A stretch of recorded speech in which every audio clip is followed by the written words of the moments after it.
ये सबसे सुरक्षित आश्रय है जिसे मैंने देखा है, क्योंकि यह 100 साल पुराने पेड़ के अंदर चतुराई से छिपा हुआ है। इसका बाहरी आकार भी आसपास के वातावरण के साथ एकीकृत है। यहाँ तक कि अगर जंगली सुअर की बहन आधी रात को घर में घुसने की कोशिश करे तो भी यह 1 इंच भी हिल नहीं सकता। शुरुआती सर्दियों के जंगल में हर जगह सूखी टहनियाएं और पत्ते बिखरे हैं, जैसे आमाओं की बेरोजगारी। इसलिए उसने अपने कुत्ते के साथ बाहर जाकर मन को हल्का करने का निर्णय लिया। उसे अचानक एक 100 साल पुराना पेड़ मिला जो बीच से टूट गया था। कुछ साधारण ठोकरें मारने के बाद आमाओं ने तुरंत पानदुआन किया कि अंदर बहुत कुछ है। इसलिए उसने जल्दी से लकड़ी का कोयला लाया और पेड़ के तने पर चित्र बनाने लगा, यह सोचते हुए कि इसे रहने के लिए एक घर में बदल देगा। फिर आमाओं ने एक हाथ में पकड़ा और एक आरा निकाला और बनाए गए रेखाओं पर छिद्र खोदने लगा ताकि आरा आसानी से अंदर जाकर सटीक कटाई कर सके। इस तरह की चतुर योजना न केवल आश्रय के प्रवेश द्वार को निर्धारित करती है, बल्कि काटे गए लकड़ी के टुकड़े भी बड़े दरवाजे के रूप में काम आ सकते हैं। Snip snip snip.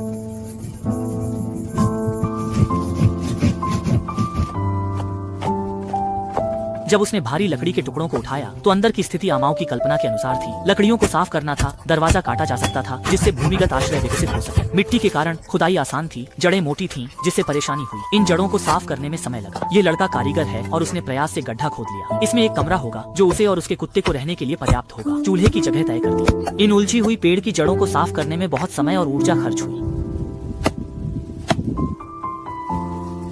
यह लड़का कारीगर है। उसने गड्ढा खोदा जिसमें कमरा हॉल है जो उसके और कुत्ते के लिए पर्याप्त है। ठंड के लिए आमाओं ने चूल्हे की जगह तय की। तापमान 0 से नीचे है, चूल्हा जरूरी है। योजना के बाद आमाओं ने चिमनी मापी और तना रखा। धुआं रोकने के लिए आमाओं ने खोखला तना सुरक्षित किया, क्योंकि तापमान 0 से नीचे जा चुका है। केवल लगातार गर्म रखने वाला चूल्हा ही सुनिश्चित कर सके कि वह रात आराम से बिता सके। योजना पूरी करने के बाद आमाओं ने धुएं के चिमनी की स्थिति को सावधानी से मापा और एक लकड़ी का तना निर्धारित स्थान पर रखा। फिर उसने लगातार नीचे की ओर जोर से ठोकरें मारना शुरू किया जब तक कि यह चूल्हे के अंदर नहीं पहुंच गया। इस तरह धुएं की समस्या आसानी से हल हो गई।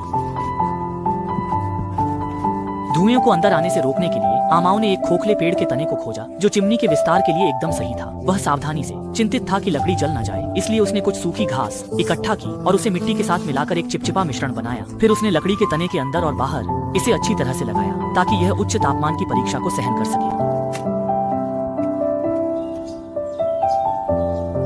सही समय पर जैसे ही आमाओं ने अपना काम पूरा किया, आसमान में बर्फ के फाहे गिरने लगे। आमाओं ने तुरंत सर्दियों की पहली आग जलाई और जैसे ही धुआं धीरे धीरे उठने लगा, इस सुनसान बंजर भूमि में आखिरकार थोड़ी गर्माहट आ गई। इसके बाद उसने कुछ लेटे हुए कंगारुओं को इकट्ठा किया और उन्हें एक एक करके सही लंबाई में काटकर आश्रय के ऊपर रख दिया ताकि वह छत के लिए सामग्री बन सके। जब वह छत बिछाने के आधे रास्ते में था, आमाओं ने पहले बिस्तर को ठीक से व्यवस्थित करने का निर्णय लिया। इसलिए उसने दीवार के कोने में एक खाई खोदी। लकड़ी की छड़ें को ठीक से एक दूसरे में डालकर एक ऐसा बिस्तर तैयार हो गया है जो जमीन से अलग है।